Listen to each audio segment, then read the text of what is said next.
Bismillahirrahmanirrahim.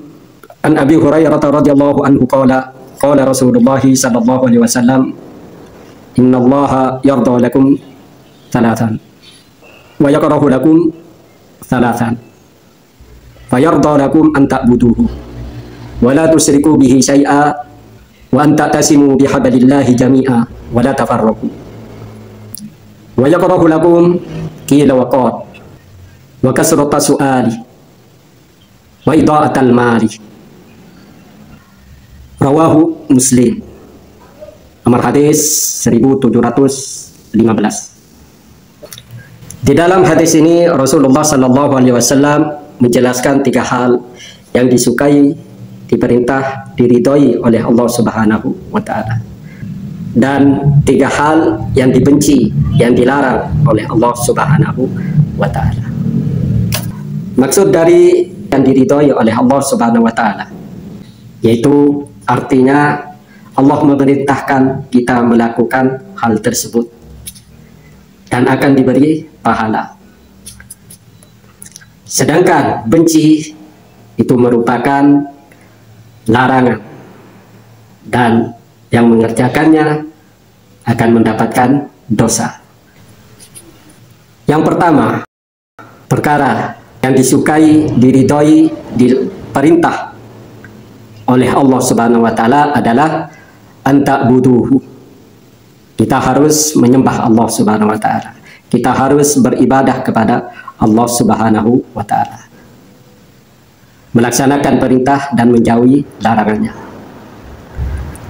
Yang kedua, wala tusyriku bihi syai'a. Kita diperintahkan oleh Allah Subhanahu wa Ta'ala untuk tidak syirik kepada Allah Subhanahu wa Ta'ala, tidak menyekutukan Allah Subhanahu wa Ta'ala, baik syirik kecil ataupun syirik besar, syirik yang samar ataupun syirik yang jelas. Kita dilarang oleh Allah Subhanahu wa Ta'ala. Yang ketiga, wa anta tasimu bihablillahi jami'a wa la tafarraqu. Kita diperintahkan oleh Allah Subhanahu wa Ta'ala untuk berpegang teguh dengan tali Allah dan tidak terpecah belah, bersatu. Apa arti dari hablullah, tali Allah itu? Saya sebutkan 3. Yang pertama, bahwa tali Allah, hablullah, itu adalah Al-Quran. Karena ketika kita berpegang teguh kepada Al-Quran, maka kita akan selamat. Sama seperti halnya ketika kita hampir tergelincir, ada tali yang kita buat pegangan, maka kita akan selamat. Itu kita harus mengamalkan apa yang diperintah oleh Al-Quran, menjauhi apa yang dilarang oleh Al-Quran. Begitupun kita berakhlak dengan akhlak Al-Quran, sebagaimana yang disebutkan oleh Siti Aisyah radhiyallahu anhuma ketika beliau ditanya tentang akhlak Rasulullah sallallahu alaihi wasallam. Beliau menjawab dengan jawaban yang simpel, kana khuluquhul Quran. Akhlak Rasulullah itu adalah Al-Quran. Makna hablullah yang kedua adalah taat kepada Allah, at-ta'ah. Itu melaksanakan perintah Allah dan menjauhi larangan Allah. Makna hablullah yang ketiga adalah jama'atul muslimin. Kita harus berpegang teguh, bergandeng tangan dengan kaum muslimin. Jangan terpecah belah. Saling mengasihi, saling menyayangi antar kaum muslimin. Ketika kita saling menyayangi antar kaum muslimin, maka kita akan menjadi kuat. Wala tafarraqu. Dan janganlah kita terpecah belah. Sedangkan 3 hal yang dilarang, yang dimurkai, yang dibenci oleh Allah Subhanahu wa Ta'ala. Yang pertama, qila wa qal. Apa arti dari qila wa qal? Kalau kata anak pesantren, qil qal. Qila wa qal, ini adalah kita terlalu banyak berbicara, terlalu banyak omong sesuatu yang tidak ada faedahnya, anfaedah. Katanya si fulan begini, katanya si fulan begitu. Kata siapa kamu? Katanya. Gak ada sumbernya, gak ada datanya, sehingga hanya katanya. Ini dilarang oleh Allah Subhanahu wa Ta'ala, karena akan menimbulkan kesalahpahaman, akan menimbulkan fitnah, akan menimbulkan pertengkaran. Karena itu qil-qal ini dilarang oleh Allah Subhanahu wa Ta'ala. Yang kedua,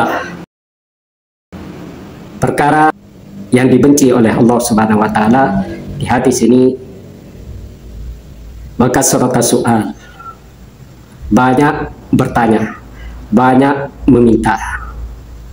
Saya sebutkan dua arti dari kasrata su'al. Itu yang pertama, banyak meminta. Sudah menjadi karakter di dalam diri kita, di dalam diri seseorang, banyak meminta. Padahal dia tidak butuh, karena sudah jadi karakter. Lihat temannya punya sesuatu, diminta, saya minta ya, minta uangnya dong, bagi-bagi dong. Ini sesuatu yang dilarang oleh Allah Subhanahu wa Ta'ala, tidak disukai oleh Allah Subhanahu wa Ta'ala.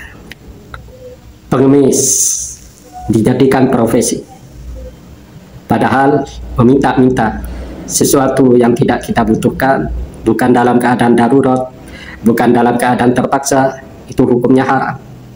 Apalagi dijadikan profesi, padahal rumah dia itu bagus, tetapi sudah menjadi karakter, bahkan menjadi karakter sebuah desa, menjadi profesi pengemis umpama. Ini sesuatu yang haram. Kita diperbolehkan untuk mengemis, untuk minta-minta, asalkan dalam keadaan darurat, terpaksa, memang kita tidak punya apa-apa untuk kita makan, baru itu diperbolehkan. Itu pun sekedarnya. Ketika kita sudah bisa makan, sudah tidak boleh meminta lagi. Yang kedua, arti dari kasrata su'al adalah kita banyak bertanya. Banyak bertanya sesuatu yang tidak ada faedahnya, anfaedah kepada kita. Baik itu tentang ilmu ataupun yang lainnya. Kalau tidak ada faedahnya, buat kita tidak usah ditanyakan, tidak usah dibahas. Dan ini diingatkan oleh Allah Subhanahu wa Ta'ala di dalam sebuah ayat. Ya ayyuhalladzina amanu la tas'alu an asya'a in tubadalakum tasukum. Wahai kaum beriman, janganlah kamu bertanya tentang sesuatu yang nanti ketika dijawab oleh Al-Quran, kamu akan menyesal, memberatkan kepada kamu jawaban itu. Kita sering mengatakan, nyesel aku bertanya. Seandainya saya tidak bertanya, tidak akan seperti ini. Nah, itu sesuatu yang dilarang oleh Allah Subhanahu wa Ta'ala. Kita membahas sebuah ilmu bagus, tetapi ilmu yang bermanfaat bagi dunia dan akhirat kita. Kalau tidak ada manfaatnya, anfaedah bagi kita, udah tinggalkan, tidak usah dibahas. Kita bahas, kita bertanya tentang ilmu yang ada manfaatnya bagi kita di dunia dan akhirat. Yang ketiga, yang dilarang, yang dibenci oleh Allah Subhanahu wa Ta'ala, yaitu idha'atul mal, menyia-nyiakan harta kita. Dengan cara apa menyia-nyiakan harta kita? Nikmat yang Allah berikan kepada kita. Salah satunya kita membelanjakan, menggunakan harta kita kepada sesuatu yang dilarang oleh Allah sesuatu yang dilarang oleh agama kita. Kita diberi nikmat oleh Allah Subhanahu wa taala. Namun nikmat itu kita gunakan kepada hal-hal yang dilarang oleh agama. Itu termasuk idaatul mal yang dilarang di dalam agama kita. Atau kita tidak menjaga nikmat yang Allah berikan kepada kita. Kita punya motor, kita punya mobil, kita punya rumah, tidak dirawat, tidak dijaga, tidak diservis, sehingga cepat rusak. Berapa banyak dari kita punya rumah di beberapa daerah, akhirnya terbengkalai karena tidak ditempati. Itu termasuk idaatul mal. Kalau rumah kita tidak ditempati di daerah lain, kita sewakan, sehingga ada yang menempati, ada yang merawat. Ataupun dari hal-hal yang kecil, kita menyia-nyiakan harta kita. Lampu tidak dimatikan di siang hari, keran air tidak dimatikan, membuang air mineral botol yang masih tersisa, itu juga termasuk idaatul mal yang dilarang oleh agama kita. Kita bawa ketika kita disuguhi air oleh tuan rumah, tidak kita habiskan, kita bawa, karena itu nanti akan dibuang, disia-siakan oleh tuan rumah, dan penyebabnya kita. Ini hal-hal yang kecil, tapi ini adalah sebuah dosa, dilarang oleh Allah Subhanahu wa taala. Rawatlah nikmat-nikmat yang Allah berikan kepada kita, jaga dengan sebaik-baiknya sebagai rasa syukur kita kepada Allah Subhanahu wa taala. Dan juga termasuk kita terlalu royal, terlalu menghambur-hamburkan di dalam berbelanja atau mentraktir teman-teman kita umpamanya tanpa perhitungan. Kita punya gaji 100, dihabiskan ketika itu, sehingga kita esok harinya menyesal, seandainya gak saya buat itu, saya masih punya uang. Kita manage uang kita dengan baik. Ada yang kita simpan, ada yang kita belanjakan, ada yang kita sedekahkan, baik sedekah wajib ataupun sunnah. Allah Subhanahu wa taala mengingatkan kepada kita di dalam Al-Qur'an, "Wala taj'al yadaka maghlulatan ila unukika wala tabsutha kullal basti fataquda maluman mahsura." Dan janganlah tanganmu terbelenggu di lehermu. Itu kinayah dari sifat pelit. Dan janganlah engkau bentangkan tanganmu seluas-luasnya. Kinayah dari sifat boros. Kalau kita pelit, maluman, kita akan tercela. Sifat pelit ini jauh dari Allah, jauh dari manusia, jauh dari surga. Begitupun ketika kita terlalu boros, terlalu royal, mahsuron, kita akan menyesal.